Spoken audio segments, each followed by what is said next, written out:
दोस्तों, राजस्थान के अंदर उपचुनाव में जबरदस्त बवाल हो गया है। खबर आ रही है कि राजस्थान के टोंक जिले के देवली उनियारा विधानसभा सीट पर उपचुनाव के दौरान वोटों की गड़बड़ी का जो विवाद था वो बढ़ता जा रहा है। नरेश मीणा जो निर्दलीय प्रत्याशी थे, उन्होंने कल एसडीएम को थप्पड़ मारा और उसके बाद उनकी गिरफ्तारी हुई। गिरफ्तारी के बाद ग्रामीणों के बीच और पुलिस वालों के बीच नरेश मीणा को छुड़वाने को लेकर के जबरदस्त बवाल हुआ है और यहां पर फसाद हो गया है। कई घरों को खाक कर दिया गया है, जिसका छोटा सा वीडियो क्लिप मैं आप लोगों को स्क्रीन के ऊपर दिखा रहा हूं, आप देख सकते हैं। आगे ये पूरे वीडियो हम आपको दिखाएंगे। फिलहाल राजस्थान के अंदर ताजा सिचुएशन क्या है इसकी भी जानकारी देंगे। साथ ही साथ नरेश मीणा की गिरफ्तारी, उनके ऊपर की जाने वाली कार्रवाई के खिलाफ अब करणी सेना भी मैदान में आ गई है, जिसके बाद राजस्थान के हालात बेकाबू होते हुए नजर आ रहे हैं।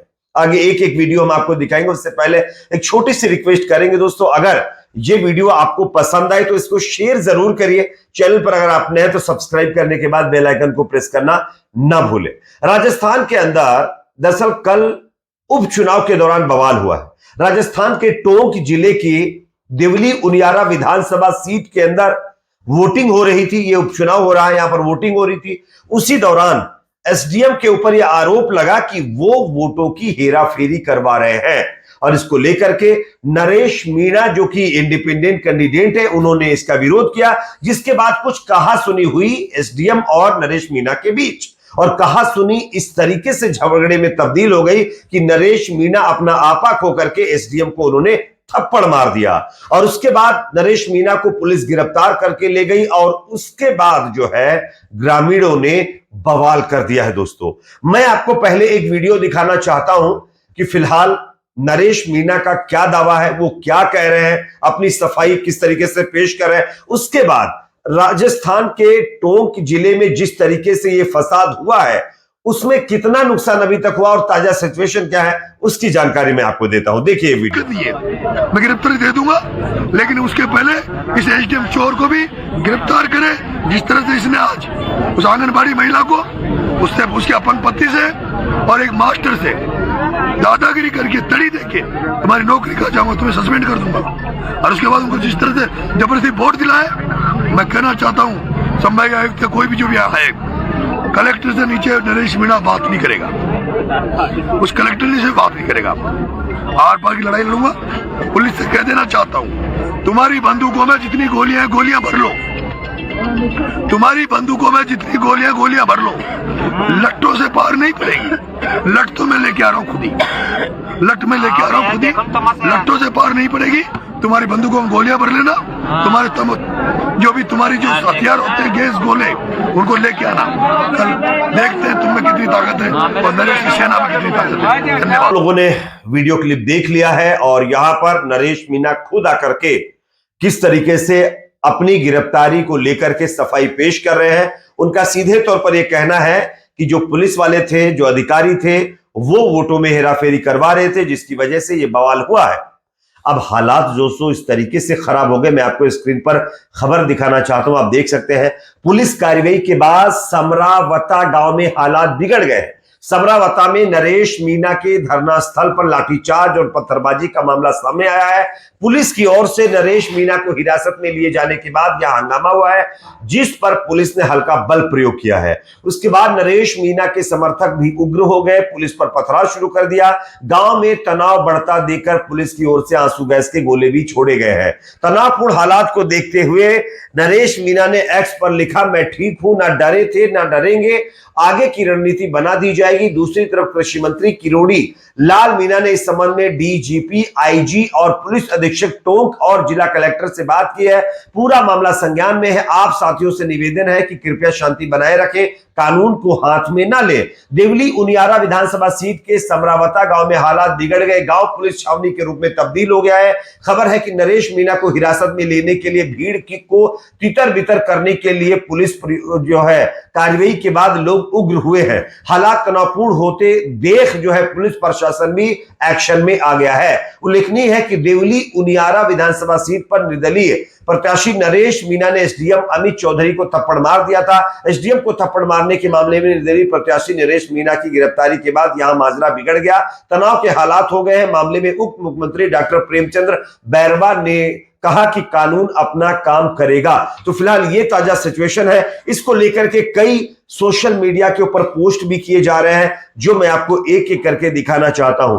आप देख सकते हैं, आदिवासी समाचार नाम से एक एक्स अकाउंट है, यहां पर शेयर किया गया है कि आज की सारी गलती सरकार और प्रशासन की है, ना कि कोई नरेश मीणा की। नरेश ने पहले ही बोल दिया था कि कलेक्टर महोदय को यहां पर आ जाने दो, मैं गिरफ्तारी दे दूंगा, और वह एसडीएम भी गिरफ्तारी दे देगा। परंतु मामले को इतना तूल देने की क्या जरूरत थी, जिसके बाद यहां पर हालात बिगड़े हैं। उसके बाद करणी सेना की तरफ से भी धमकी दी गई है। करणी सेना क्या क्या कहना है मैं आपको स्क्रीन पर दिखा रहा हूं। नरेश मीणा के खिलाफ एक तरफा कार्रवाई हुई तो बर्दाश्त नहीं की जाएगी। मुख्यमंत्री महोदय से निवेदन है कि मामले की सही जांच कराएं, नहीं तो हम लोग सड़कों पर आ जाएंगे। ये करणी सेना की तरफ से खुली धमकी दी गई है। मैं आपको इनका बयान भी सुनाना चाहता हूं, करणी सेना की तरफ से क्या कहा, जरा सुनिए, उसके बाद आगे इसकी चर्चा करते हैं। सभी भाइयों को नमस्कार, राम राम। मैं आपका भाई महिपाल सिंह मकराना। आज थोड़ा अर्जेंट था लाइव आने के लिए, मैंने किसी को बोला नहीं। अर्जेंट इसलिए था कि आज उपचुनाव थे पूरे राजस्थान में, और जहां जहां उपचुनाव है राजस्थान में 7 सीटों पर, वहां पे एक देवली उनियारा एक सीट है। आप सुनिए, देवली उनियारा एक सीट है जहां से बाकायदा 4-5 बार राजपूत, 5 बार कांग्रेस की सीट से राजपूत भी एमएलए रहे। वहां से राजस्थान यूनिवर्सिटी के मेरे मित्र हैं नरेश मीणा, उन्होंने निर्दलीय चुनाव लड़ा है। नरेश मीणा मेरे राजस्थान यूनिवर्सिटी के, राजस्थान विश्वविद्यालय के मित्र रहे हैं, और युवाओं की लड़ाई वो लड़ते रहे हैं हमेशा। बात यहाँ राजनीति की नहीं है, उपचुनाव में कौन जीते कौन हारे इसकी नहीं है। अभी टीवी के माध्यम से मैंने देखा कि कोई बार बार खबर चलाई जा रही है कि एसडीएम के साथ उनकी कोई हॉट हुई है, कोई आपस में कोई कहासुनी हुई है, और चलाया जा रहा है कि नरेश मीणा जी के द्वारा एसडीएम को थप्पड़ मारा गया है। अब मैं इस बात को मैं एग्री नहीं करता कि ऐसा हो सकता है, और अगर एक तरफा कार्रवाई हुई, मैं इसलिए आया हूं कि नरेश मीणा युवाओं की हमेशा आवाज रहा है, आवाज बुलंद करने वाला व्यक्ति रहा है, और हमारा मित्र रहा है। और अगर वो चुनाव लड़ रहे हैं, मैंने किसी के लिए समर्थन किया, किसी के लिए खिलाफत की बात अभी तक उपचुनाव में हम लोगों ने नहीं करी। करणी सेना के राष्ट्रीय अध्यक्ष होने के नाते मैं अभी 2-3 लोगों को फोन भी किया, लोगों ने बोला आपका क्या लेने देना है। मैंने कहा यार, मित्रता का एक ओहदा ऐसा होता है, एक संबंध ऐसा होता है जो कई जाति बिरादरी से बढ़ के होता है। वो हमारे मित्र हैं नरेश मीणा। अगर उनको दिक्कत आई है तो महिपाल सिंह पर्सनली आपके लिए खड़ा है। अगर एक तरफा कार्रवाई होगी, एसडीएम के साथ कोई मारपीट की खबर बताई जा रही है, और अगर ऐसी कोई बात मुझे लगता नहीं नरेश मीणा जी कर सकते हैं। नरेश जी को अगर फंसाया गया, नरेश मीणा को अगर फंसाया गया, एक तरफा फंसाया गया, एक तरफा कार्रवाई हुई, तो महिपाल सिंह मकराना आपके लिए पहले भी तैयार था, आप आगे भी तैयार रहेगा। मैं आऊंगा, चुनाव में कौन जीते कौन हारे कोई फर्क नहीं पड़ता। मैं मुख्यमंत्री महोदय से निवेदन करना चाह रहा हूं, मुख्यमंत्री जी आपका अब तक का काम बहुत बढ़िया रहा है, सराहनीय रहा है। इस तरीके में अभी जो देवली उनियारा है, वहां से नरेश मीणा जो चुनाव लड़ रहे हैं, उनके साथ एक तरफा अगर कार्रवाई हुई तो हमें भी सड़कों पर उतरना पड़ेगा। दोस्तों, आप लोगों ने करणी सेना के इस बयान को सुना। करणी सेना की तरफ से साफ तौर पर कहा जा रहा है कि एक तरफा कार्रवाई नहीं होनी चाहिए, और अगर कार्रवाई की बात है तो दोनों तरफ होनी चाहिए। करणी सेना और महिपाल सिंह मकवाना ने नरेश मीणा का सपोर्ट करते हुए, बयान जारी करते हुए जो कुछ भी कहा है वो आप लोगों ने स्क्रीन पर देख लिया है। एक उपचुनाव के अंदर वोटिंग का मुद्दा किस तरीके से फसाद में तब्दील हो गया है, ये आप लोग देख सकते हैं। पुलिस के ऊपर आरोप लग रहा है कि पुलिस ग्रामीणों के घर, मतलब गांव में घुसी, और वहां पर उनके घरों में जाकर के एक एक करके चुन चुनकर उनके घर को टारगेट कर रही है, उनके घरों को खाक कर दे रही है।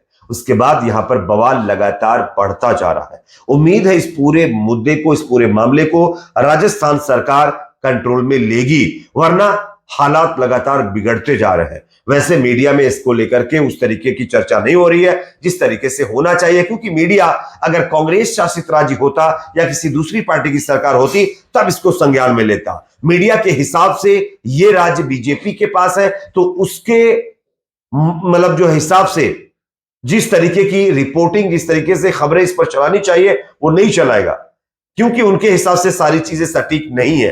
खैर, इस पर आपकी अपनी क्या राय है कमेंट सेक्शन में जरूर बताइए। वीडियो को लाइक शेयर, चैनल पर नए तो सब्सक्राइब जरूर करें।